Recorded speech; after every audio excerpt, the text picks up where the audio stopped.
Igenge yebhanoyi lakwa-RNK Team ayitholanga imali yesethembiso njengoba namhlanje kungumhla ka-13 kuJulayi. Uma sibabuza bathi nihlanganaphi. Ithemba nge-Eastern Cape kubonakala abantu bekhumula izikipa ze-ANC. Kanti igula lempilo Herbal Products liqhamuke ne-tonic kanye no-powder osusize inqwaba yabantu. SA News with TK Zuma. Sinibingelele sinamukele endabeni ze-SA News no-TK Zuma. Sanibonani.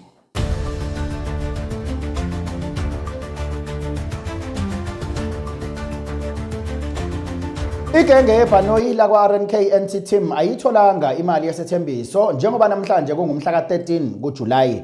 Uma sibabuza ngendodla zemali ababethenjiswe zona namhlanje bayasethuka, abanye bathi nihlanganaphi.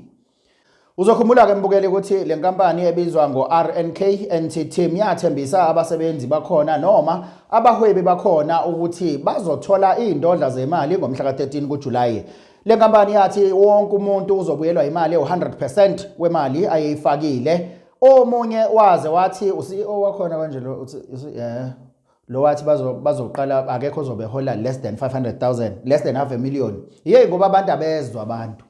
Namanje yazi yachazwa lento kwathiwa yabona ibhanoyi maseliwe kuyaqala kunga withdraweki, right? Okwesibili bese kulokuhlehliswa idate kuthiwa hayi system kanjani ngedate ethile. Ihlehla futhi naleyo date batshelwa kahle kwathiwa lo mhla ka-13 uzophinda uhlehliswa, angaze kuthiwa uhlehliselwe inini manje. Uyazi mobabuza namanje basayidefenda lento.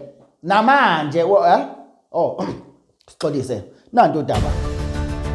Hayibo sekusile bantu baka NT Team vukani nathi 13 vukani kunabantu abasikweletayo abakuleli bhanoyi bathi bazosikhokhela nge13 noma nge14. Vukani nibheke umhlaba, vukani ireality. Kodwa bafowethu mina nginihleki kodwa nje ukuthi abantu abafuna ukulalela, abantu abezwa ayikho iprofit ka 100%. Ayikho into okuthiwa uzofaka u100 uthola u100 bafowethu. Imali iyasetshenzelwa, ayikho imali ezamahala. Ithemba nge-Eastern Cape kubonakala umphakathi wakhona ukhumula izikipa ze-ANC.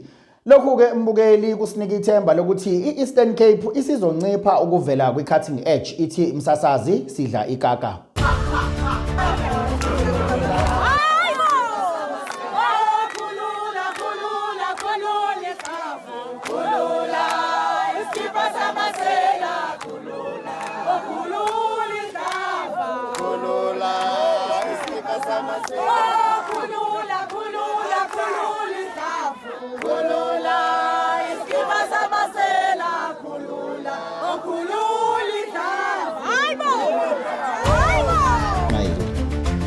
Igula lempilo Herbal Products liqhamuke nenqayizivele ye-tonic kanye no-powder osusize indimbane zabantu.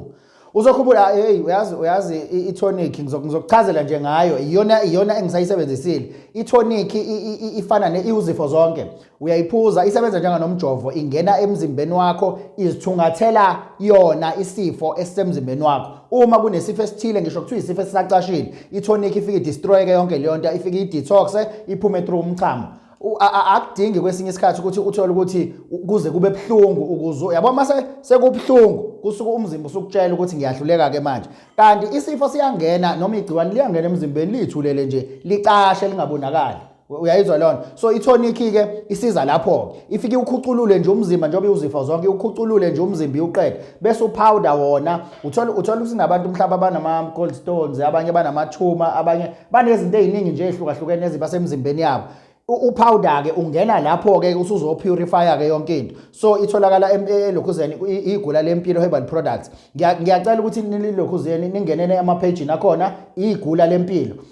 Mawungena lapho nifollowe nenze yonke maningi kama products atholakala khona lapha inqwaba. Bengikhuluma nje ngalawa asahamba phambili athengwa ubuthaphu i-tonic kanye no-powder. Igula lempilo Herbal Supplements, the calabash of life. Amakhambi esintu alapha izifo zonke. Migraine, high and low blood, uncontrollable diabetes, ulcers, stomach reflux, gastric acid, and indigestion. It revives vital organs, liver, heart, lung, kidney, bladder infections. Livuselela imizwa, lipholise izilonda ngaphakathi nangaphandle. Ukuvuvukala, amathumba, ibhande, shingles, STIs, prostate, fibroids, fertility, joints, cramps, arthritis, ozokozela, sepsis, cellulitis, burn wounds and skin ulcers. Linemhlabelo kolimele nophukile. Igula lempilo liyavikela, liyapholisa.